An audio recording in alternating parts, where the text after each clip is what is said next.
Mali sa may manliligaw na. Totoo nga ba ito? Yan po ang ating pag-usapan ngayon. Bago ang lahat, isang mapagpalang araw po sa ating lahat.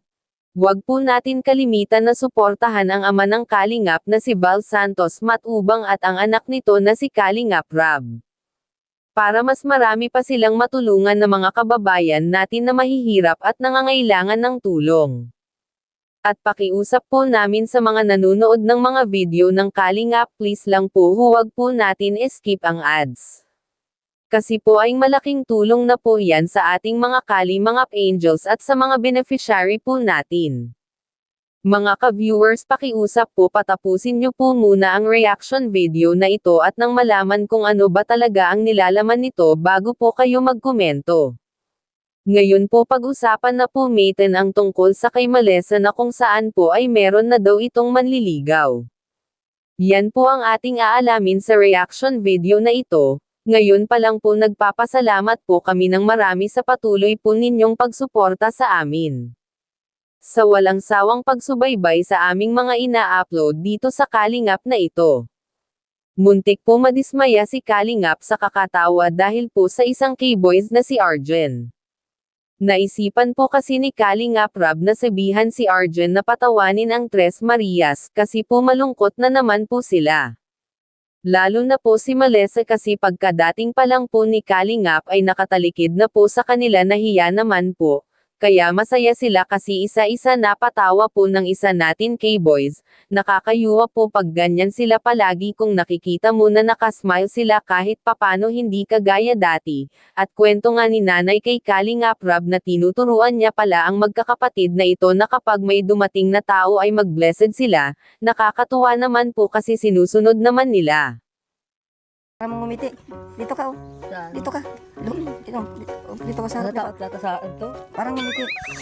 Oh, harap ka sa ganyan. Ganyan ka. Oh. Luhod ka, luhod. Yung mukha. Oh, pangitin mo. Yan, Ang ganyan. hinawa ka, oo. Ganyan lang, ha? Ganyan lang. Oh, yan. Hello. Oh, ngumiti na. Ngumiti. Apil. Ito tayo.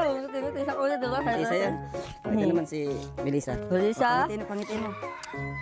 Hi. Hello. Hi. Uy! Uy! O, si Chris na naman. Si Chris naman. Chris. Hello. Hello. Pangitin mo. Hello. Ba't na-attitude ka lang sa akin? Pagod. Chris. Hindi matatawa sa'yo.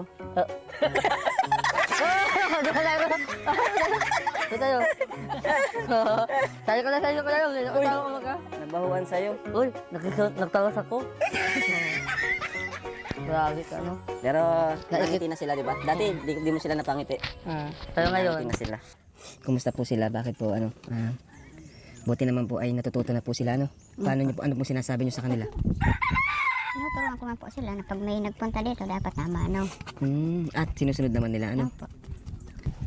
Ano na ang gusto niyo pong sabihin po sa mga taong hindi sumusuko po na patuloy na tinutulungan po kayo, lalong-lalo po yung mga bata para sa ikabubuti po nila in the future po.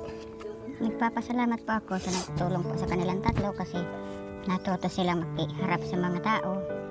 Tapos papasalamat ako kung wala sa kanilang nagtulong, siguro lagi lang sila nasa bundok. Mga ka-viewers, alam po natin kung ano ang patakaran nila Kalingap Rab na huwag munang mag-boyfriend habang nag-aaral pa sila. Kasi ang kailangan talaga ay ang makapag-aral sila, at alam naman natin na kahit papano ay marami sa inyo ang natutuwa sa mga nangyayari ngayon sa Tres Marias na ito. Sana ipagpatuloy lang nila ang mga ginagawa nila kasi para naman talaga sa kanila yan. Grabe, napakaswerte nila kasi sobrang bait ni Kalingap Rab, at ang mahalaga po hindi sila sinusukuan kahit malayo pa ang bahay nila, mga ka-viewers. Sabi nga ni nanay, nagpapasalamat siya sa lahat ng tumutulong sa kanila kasi kung walang tumulong sa kanila hanggang sa bundok lang ang magkakapatid na ito. Hanggang dito na lang po muna ang ating reaction video na ito. Maraming salamat po sa inyong patuloy na pagsubaybay.